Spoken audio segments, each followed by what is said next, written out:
10h03. Voltamos a falar sobre. A gente está quase monotemático hoje, é o Pix. As polêmicas envolvendo o Pix, a gente traz para essa roda de conversa o Wesley Cantelmo, ele que é economista, conselheiro do Corecon aqui de Minas Gerais. Muito bem-vindo, bom dia, obrigada mais uma vez pela participação aqui conosco. Bom dia, Maria Fernanda, bom dia, Luciano, bom dia, Murilo. Uma satisfação enorme aqui estar com vocês. Wesley, olha, você que é o economista e eu vou te fazer uma pergunta. Não sei se essa é justa, acredito que não. Mas vamos lá. Você viu nessa medida do governo, essa norma da Receita Federal, que agora foi revogada, ela ali no pano de fundo é uma forma do governo de aumentar a arrecadação por meio do Pix? O Pix não vai ser taxado, mas essa norma é uma forma de aumentar a arrecadação? Bom, é importante essa pergunta e até para a gente esclarecer, porque isso foi objeto assim, da maior parte dessa confusão que a gente viu nos últimos dias, né?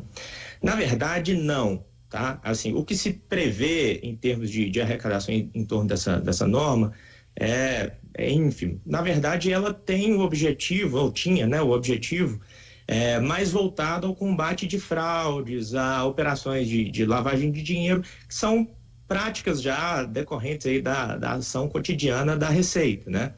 Então, na verdade, ela, para ser sincera, ela tem uma ação muito simples, né? Um ajuste normativo bastante simples, que buscava fazer um monitoramento de fluxos financeiros, né?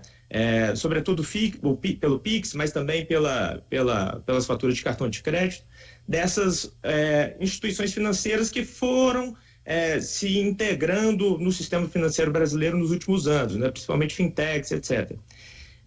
Até porque esse monitoramento, a partir de valores, a partir de R$2.000, já era feito pelas grandes instituições financeiras, né? Então já tinha essa remessa de dados, né, dessas operações feitas aí por Banco do Brasil, Caixa, enfim, os bancos privados, todos. Já era feita essa remessa de informações para a Receita Federal.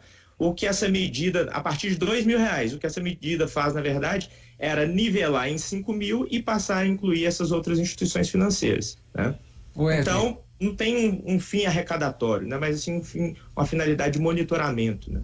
Wesley, quem fala com você é Murilo, bom dia. E eu queria parar nesse ponto aí que você falou, que eu acho interessante. Hoje, por exemplo, eu sou cliente de um desses bancos, chamados grandes bancos tradicionais.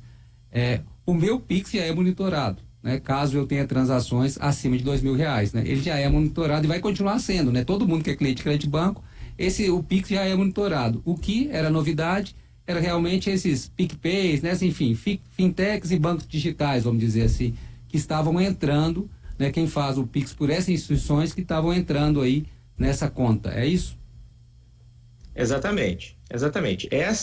Esse é o objeto central dessa normativa que a Receita emitiu, né? Então, passar a incluir essas novas instituições que foram ganhando corpo, né? Na verdade, volume ao longo dos últimos anos. Inclusive, o próprio Pix, né? Foi um objeto de popularização também dessas novas instituições, né? De uma maior participação de mercado. Então, o objeto seria essencialmente esse, né? É claro que se aumenta o escopo de possibilidades de acompanhamento por parte da Receita, né? Então, a Receita passa a ter um maior volume de informações e, com isso, uma maior possibilidade de captação de possíveis fraudes ou movimentações irregulares ou até mesmo criminosas, né? Há também uma possibilidade de maior verificação em termos de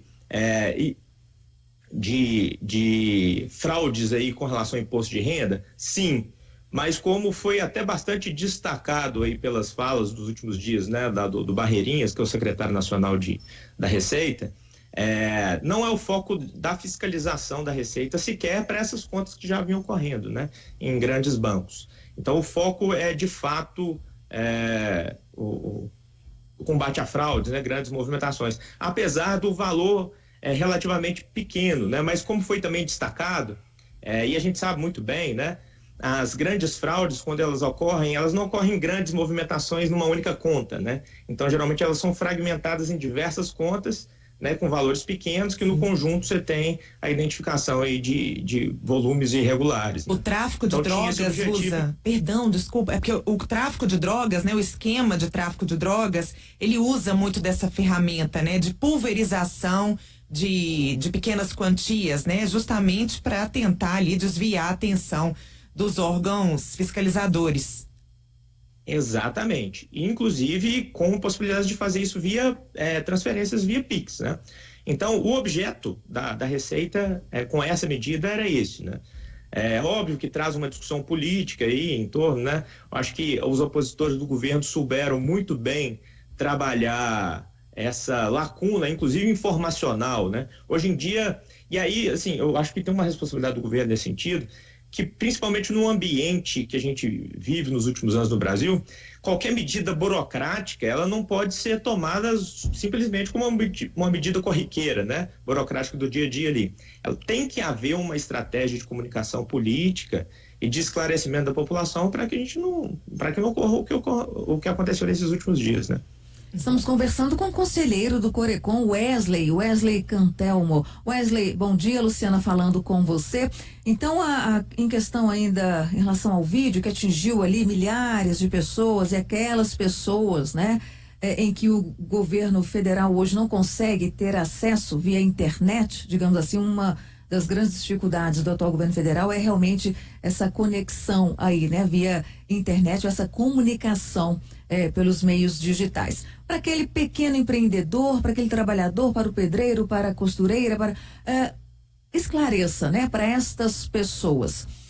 Como fica a situação? Fica como está, né? E se mudasse realmente, essas pessoas seriam prejudicadas? Falando para estas pessoas que tiveram acesso a esta informação, elas que estavam alheias aí, né, ou boa parte delas, a toda essa situação. Ótimo, Luciana. Não haveria concretamente mudança alguma com essa nova normativa que se propôs com relação ao Pix. Como eu disse, ampliaria o escopo de operações que a Receita seria capaz de monitorar. Mas continuaria a mesma coisa. Inclusive, boa parte desses comerciantes já são clientes, né, nas suas contas ali de Banco do Brasil, de Caixa Econômica, etc. E movimentam valores via Pix que, né, não são objeto desse tipo de monitoramento da Receita, porque eles realmente não estão praticando fraude, né? Então, essa medida não tem um fim arrecadatório. Não teria, né? Então, não tem taxação. Obviamente, até os vídeos dos principais agentes aí da oposição ao governo chegou a destacar isso, né, no final das contas, que não teria taxação, e colocou aí essa possibilidade de uma possível incorrência em fraudes no imposto de renda. Mas isso, repito, não é objeto, até porque a gente pode fazer o seguinte raciocínio, né? Um comerciante, quando ele faz a movimentação no Pix, não necessariamente aquilo, e a Receita sabe disso, aquilo diz respeito à renda objetiva do negócio, né? Diz respeito à movimentação financeira necessária para o negócio acontecer. Então ele recebe por Pix, parte daquele recurso está servindo para cobrir despesas com o próprio negócio. Então tem esse entendimento, esse entendimento por parte da Receita também. Então não mudaria, na verdade não mudaria nada, né? Então pode continuar usando o Pix tranquilamente, mesmo se vier uma reedição dessa normativa, né? Parece que o governo agora mudou a estratégia, vai passar primeiro uma medida provisória no Congresso, estabelecendo as movimentações no Pix de maneira mais clara, né? Como equivalência a movimentações financeiras em dinheiro vivo, que portanto são, né? Não existe taxação para esse tipo de movimentação. E, enfim, não tem, pode usar tranquilamente que não vai ter implicação alguma, né? Agora, existe o debate político que é feito em torno disso.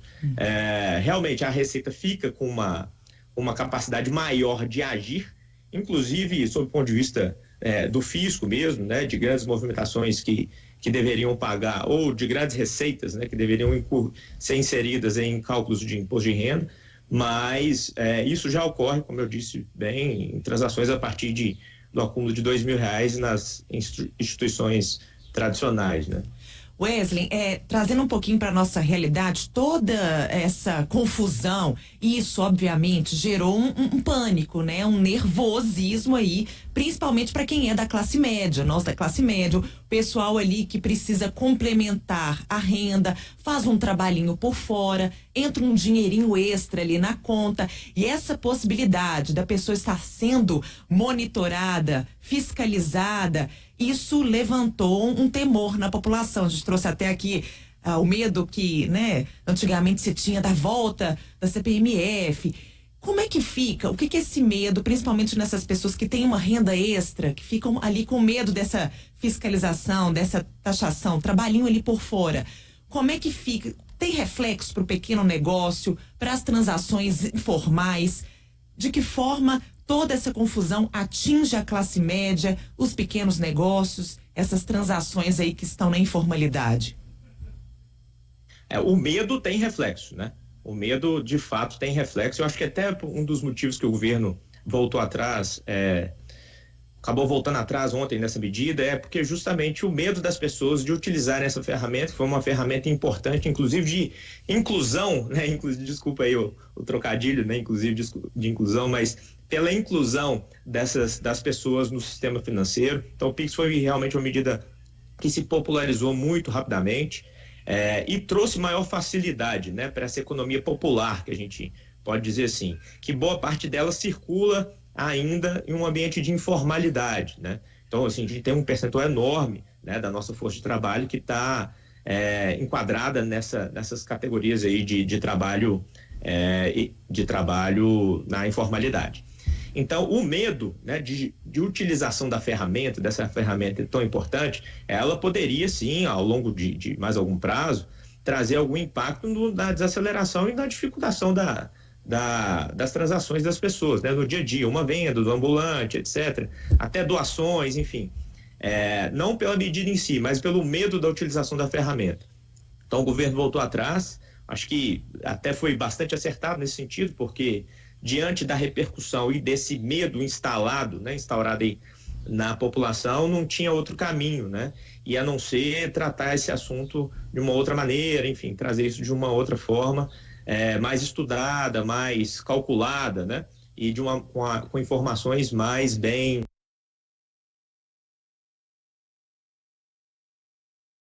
repassadas à população. Agora, sob o ponto de vista da ferramenta, de novo, né, da regulamentação, não traria impacto econômico, né, algum, justamente porque o governo, a gente que está na economia aí já há bastante tempo, e o governo também, não só esse governo, mas qualquer governo, sabe que tem uma parcela grande da população na informalidade, em que os mecanismos, né, primeiro, da própria renda são bastante variáveis, né, e são bastante difíceis, né, no dia a dia das pessoas. E o desafio é a gente trazer ao longo de muito tempo, né, e de maneira estudada, planejada, um processo de formalização dessas atividades, mas não sem dúvida nenhuma, a partir do controle dessas remessas via qualquer instrumento financeiro, né, seja transferências, PIX e etc. Não é por aí, não. Agora, Wesley, a gente conversando aqui, vem um pensamento inevitável, né, depois dessa revogação do governo, enfim. Tem um recado dado aí, né? Se você quiser ficar na ilegalidade, ficar aí na sombra, né? Não ser monitorado, você muda sua conta para um banco digital, para uma fintech e faz Pix aí, faz as suas gambiarras quais forem, que você continua num vale sombrio. Ou seja, o governo então vai continuar sem poder, o governo, a Receita Federal, sem poder ter informações claras a respeito de transações nos Pix, em bancos digitais e fintechs. É isso? Murilo, central essa reflexão que você traz. Até então, não que o governo não tenha outras maneiras de fazer essa verificação, mas essas remessas obrigatórias das instituições financeiras de dados, que a gente está falando disso, de dados, né, para a Receita Federal, ela é fundamental, né, para que esse controle aconteça de maneira efetiva, né, e de maneira que, inclusive, dê segurança à população. Então, até então, é uma lacuna. De fato, é uma lacuna, né, em que muito provavelmente está sendo aproveitada por quem tem más intenções, né, por quem opera na ilegalidade. Obviamente, Receita Federal, Polícia Federal, instituições de combate a crimes cibernéticos, etc., tem outras maneiras de investigar, de acompanhar, mas, de fato, essa normativa, ela ela é fundamental para que se estabeleça esse fluxo de dados, né? E ter segurança até mesmo às instituições financeiras, né? Aí eu estou falando das fintechs, dessas plataformas de pagamento, elas também teriam mais segurança, né? Sabendo dessa rotina de envio de informações e de dados aí para a Receita. Isso é fundamental. Tem muito ouvinte aqui participando, Wesley, com dúvidas. Olha, mudaria sim, porque se a gente movimentar mais de 5 mil pelo Pix, a gente vai pagar imposto. Aí fica, meu caro ouvinte, se você tem conta em bancos tradicionais, você já é monitorado, há muito tempo. Seu Pix ali acima de 2 mil já está no olho dos fiscalizadores. Agora, ficou muito... O professor Wesley trouxe aqui pra gente informações mais claras que o próprio governo federal, né, Wesley? Você conseguiu explicar aqui pra gente. A diferença tá na categoria ali de banco, né? O governo tentou, diante da modernização das formas de pagamento, cercar também a fiscalização. Mas, por enquanto, com essa revogação, os bancos, as novidades mais modernas de formas de pagamento, continuam aí com o olho mais, entre aspas, frágil. Se você estava numa Caixa da Vida, Caixa Econômica Federal, Banco do Brasil, Santander, lá, você já estava sendo monitorado há muito tempo. É isso. Agradeço demais, Wesley. Queria que o senhor encerrasse assim com alguma mensagem de alento para nós, pagadores de impostos. Não, pois é, gente, obrigado. Na verdade é isso, você já está monitorado há muito tempo mesmo, sim, bastante tempo. Pelo menos nas normativas como ela funciona, já desde pelo menos o início da década de 2000. Então, pessoal, essa oportunidade é muito interessante, pessoal, fica tranquilo. O Pix é uma ferramenta muito importante, né? Boa parte da nossa economia, como eu disse, é uma economia que ainda gira na informalidade. Isso garante o sustento do trabalhador, das pessoas, das famílias. Então, não é objeto fazer essa taxação em torno desses valores.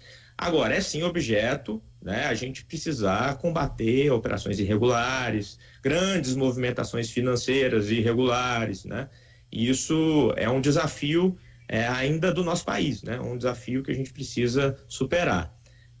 Agora, tem muita discussão política que a gente precisa fazer em torno disso. É legítimo, né, que os questionamentos sejam realizados, então questionem mesmo, né? E também é obrigação do governo ter uma boa comunicação em torno dessas temáticas que são fundamentais. Mas é isso, né? Então agradeço aí a oportunidade e fico à disposição aí para a gente conversar mais vezes. Wesley Cantelmo, economista, conselheiro do Corecon, muito obrigada pela sua entrevista, esclarecimentos. A gente também faz o nosso papel aqui, enquanto o governo não está comunicando direito, a gente tenta comunicar do lado de cá. Obrigada, um bom dia para o senhor. Bom dia, até mais.